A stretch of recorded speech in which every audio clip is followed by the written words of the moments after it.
Kopi Vosian, iso irita Shajonis Mijol, mempai dia Zurad BTTV, Sorop DT.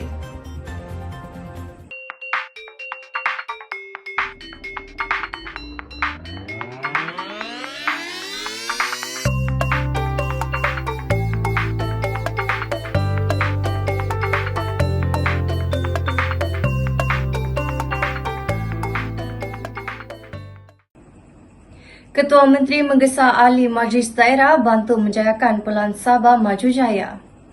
Ketua Menteri Datuk Seri Panglima Haji J. Noor menggesa semua ahli Majlis Daerah dan pihak berkuasa tempatan PBT untuk berganding bahu bersama kerajaan negeri bagi menjayakan Pelan Pembangunan Sabah Maju Jaya 2021 sehingga 2025.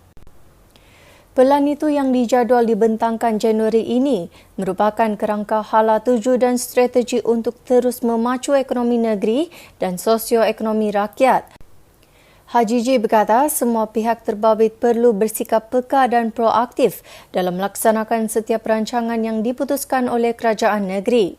Haji J berharap semua ahli majlis daerah bekerjasama sebagai satu pasukan dan bertanggungjawab memastikan apa juga perancangan serta aspirasi kerajaan masa kini dapat dilaksanakan dengan telus dan berkesan. Katanya ahli majlis daerah juga perlu lebih proaktif terutama dalam menyampaikan perkhidmatan kepada rakyat. Mereka juga perlu melengkapkan diri dengan ilmu dan kefahaman terhadap fungsi, peranan dan tugas bagi memudahkan pelaksanaan dan perancangan pembangunan. Haji J berkata demikian ketika berucap pada Majlis Angkat Sumpah dan Penyampaian Watikah Pelantikan Ahli Majlis Daerah Tuaran bagi tahun 2020 sehingga 2022 di Tuaran siang tadi. Majlis itu menyaksikan seramai 20 ahli majlis daerah yang baharu telah dilantik dari 4 kawasan Dewan Undangan Negeri iaitu Sulaman, Pantai Dali, Tamparuli dan Kiulu. Haji J berkata pelantikan ahli majlis daerah bertujuan membantu PBT dalam membuat dasar, merancang dan memantau program pembangunan. Oleh itu, setiap daripada mereka perlu memahami peranan selain menegakkan integriti, ketelusan serta accountability awam. Sementara itu, Haji J berkata kerajaan negeri menyediakan sejumlah 25.5 juta ringgit menerusi Belanjawan Sabah 2021 untuk pelbagai kemudahan awam di 24 PBT seluruh Sabah. Selain itu, peruntukan 4 juta ringgit bagi memacu pertumbuhan ekonomi pekan-pekan baharu turut disediakan. Beliau berharap peruntukan ini akan dapat dimanfaatkan sepenuhnya oleh semua PBT di negeri ini bagi memberi perkhidmatan dan prasarana terbaik kepada rakyat. Langkah Ketua Menteri melantik wanita bagi memegang jawatan penting dalam kerajaan negeri membuktikan beliau seorang pemimpin berfikiran terbuka.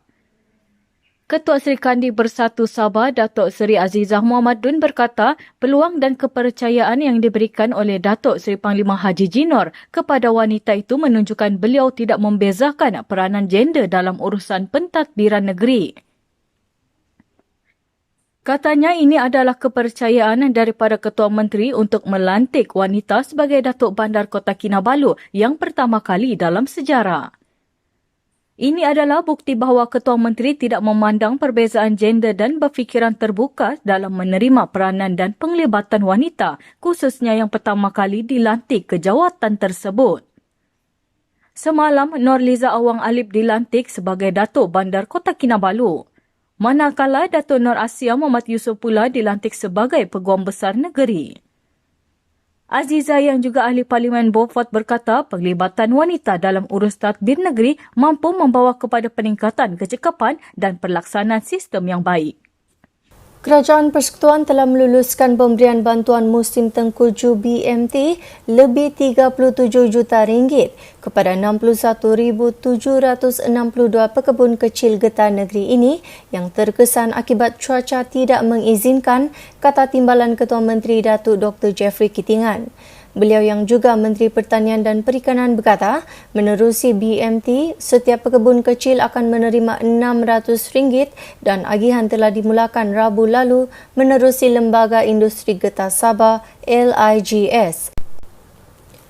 Dalam satu kenyataan hari ini, Jeffrey berkata hujan terutamanya pada akhir tahun menjejaskan aktiviti menoreh getah, seterusnya menjejaskan sumber pendapatan pekebun. Selain itu, harga komoditi getah global sehingga kini masih lagi berada pada paras yang rendah. Kita ke perkembangan situasi semasa COVID-19 di Sabah hari ini. Selepas mencatatkan penurunan selama 2 hari berturut-turut, kes positif baru COVID-19 di Sabah kembali meningkat dengan 230 kes dilaporkan hari ini berbanding 157 kes malam, menjadikan jumlah kumulatif kini 36,461 kes. Tiada kes kematian dilaporkan di Sabah hari ini. Menteri Kerajaan Tempatan dan Perumahan Datuk Seri Masidi Manjun berkata, 2 kluster baru dikesan di Sabah hari ini, iaitu kluster Timbang Dayang di Kota Belud dan kluster Teguli di Putatan. Kluster Timbang Dayang mencatatkan 13 kes positif setakat ini, manakala kluster Teguli merekodkan 12 kes positif sehingga hari ini. 215 pesakit di Sabah telah sembuh hari ini. Golongan yang terjejas akibat pandemik COVID-19 terus dibantu berbagai pihak yang prihatin. Golongan yang terjejas akibat pandemik COVID-19 terus dibantu pelbagai pihak yang prihatin. Syarikat Faiza Sendirian Berhad menunaikan tanggungjawab sosial korporat dengan menyumbangkan 50 pek beras kepada golongan asnaf dan anak yatim Sekolah Kebangsaan Serigaya Kota Kinabalu semalam. Penyerahan sumbangan itu bersama barangan keperluan asas sumbangan ibu bapa pelajar disempurnakan oleh Yang di-Pertua PIBG SK Serigaya Muhammad Arif Tun Sakaran di Dewan Terbuka SK Serigaya Kota Kinabalu semalam. Program dilaksanakan dengan mengikut prosedur operasi standard SOP yang telah ditetapkan. Serahan juga dilakukan secara pandu lalu atau drive-thru. Sebelum itu, sumbangan beras itu disampaikan oleh pengurus Faiza Sabah Sarawak Abdul Rahman Muhammad Syakir kepada Muhammad Arif. Bagi pihak syarikat Faiza, kita telah membuat sumbangan beras dan barang-barang makan beras, terutama di SK Gaya ini untuk program seuntai kasih drive-thru. Satu konsep yang saya rasa memang unik lah. Mungkin tidak pernah dilakukan sebelum ini. Apapun bagi pihak syarikat kami hanyalah menjalankan tanggungjawab sosial kami kepada masyarakat, ya, untuk membantu sedikit sebanyak menghadapi terutama para ibu bapa menghadapi mungkin musim-musim kesulitan masa pandemik COVID-19 ini, ya.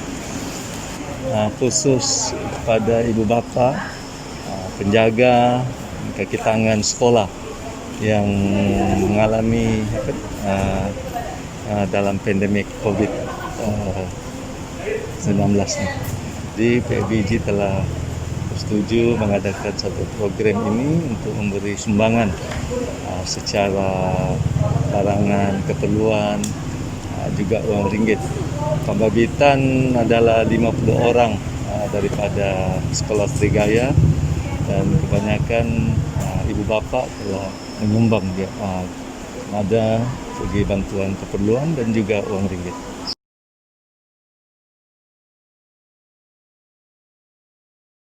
Polis Sabah merancang untuk menyenarai hitam semua penjenayah termasuk warga asing yang memegang dokumen IMM 13 daripada masuk ke negeri ini. Pesuruhjaya Polis Sabah Datu Hazani Ghazali berkata, perkara ini masih di peringkat cadangan dan akan diperhalusi serta dibincangkan bersama kerajaan negeri dalam masa terdekat.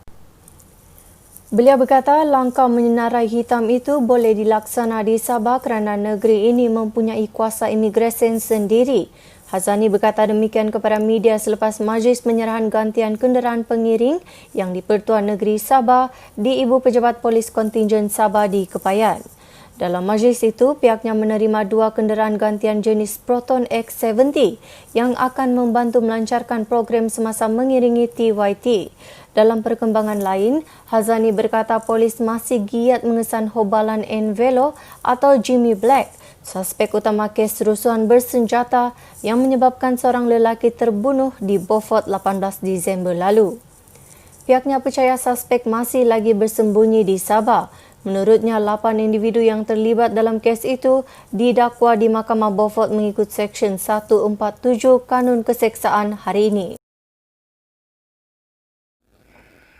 Sindiket membekalkan dadah dari Sarawak ke Indonesia menerusi sempadan Malaysia-Indonesia dikesan bergiat aktif sejak Oktober lalu berikutan permintaan tinggi bahan terlarang itu daripada negara jiran. Timbalan Pesuruhjaya Polis Sarawak, Datuk Pisol Saleh berkata, modus operandi suspek adalah dengan memasuki sempadan menggunakan kereta sewa sebelum dipercayai membawa dadah masuk menerusi jalan tikus. Untuk kes ini, kita akan lebih bagi penumpuan di kawasan-kawasan border yang mana isu-isu sekarang daripada segi selain daripada parti, dadah juga merupakan salah satu ancaman selain daripada kita sekarang tengah bertungkus lumus untuk melawan dengan COVID, dan kita juga telah memohon kepada pihak Bukit Aman untuk mengenal pasti sedikit-sedikit tersebut yang mungkin bergerak di antara di sebelah Sarawak dan juga di sebelah Indonesia. Ya. Sehubungan itu, Polis Kontingen Sarawak telah memohon kepada Ibu Pejabat Polis Bukit Aman untuk menghantar pasukan ke Indonesia. Ia bagi mendapatkan maklumat lanjut berhubung kes 2 lelaki yang melarikan diri dan disyaki terbabit aktiviti penyeludupan dadah di sempadan Malaysia-Indonesia. Pasukan itu akan mengumpulkan maklumat berhubung lokasi kedua-dua suspek sama ada masih berada di Sarawak atau sudah menyusup masuk ke Indonesia. Tegasnya, usaha mengesan suspek kini diteruskan di kawasan sempadan berhampiran Kampung Pa'oh. Kedua-dua suspek dipercayai warga Indonesia. Datuk Pisol berkata demikian dalam sidang media di Ibu Pejabat Polis Kontingen Sarawak siang tadi. Sabtu lalu, kedua-dua suspek melarikan diri selepas kenderaan dinaiki mereka ditahan sepasukan anggota dari Batalion 11 Pasukan Gerakan Am Kuching ketika membuat rondaan di sempadan berhampiran Kampung Pa'oh. Pemeriksaan terhadap kenderaan itu menemui dadah jenis syabu dan ekstasi masing-masing dianggarkan bernilai RM135,000 dan RM585,480. Fisol mengesahkan seorang suspek lelaki warga Indonesia berusia 19 tahun yang berjaya ditangkap kini ditahan reman sehingga 2 Januari tahun depan. Pasukan keselamatan menggagalkan cubaan pendatang asing tanpa izin masuk ke Sabah. Cubaan 5 pendatang tanpa izin parti warga Indonesia termasuk seorang kanak-kanak perempuan berusia 5 tahun menyusup masuk ke Sabah digagalkan oleh Angkatan Tentera Malaysia menerusi Brigade ke-5 Infanteri Malaysia yang menjalankan rondaan op benteng di sempadan Sabah dan Indonesia petang semalam. Markas Divisyen ke-5 Infanteri Malaysia dalam satu kenyataan memaklumkan suspek berusia 5 hingga 32 tahun ditahan ketika sedang menghampiri kawasan ladang kelapa sawit di sempadan Malaysia kira-kira 5.30 petang. Pemeriksaan mendapati kesemua parti yang ditangkap tidak mempunyai dokumen pengenalan diri yang sah.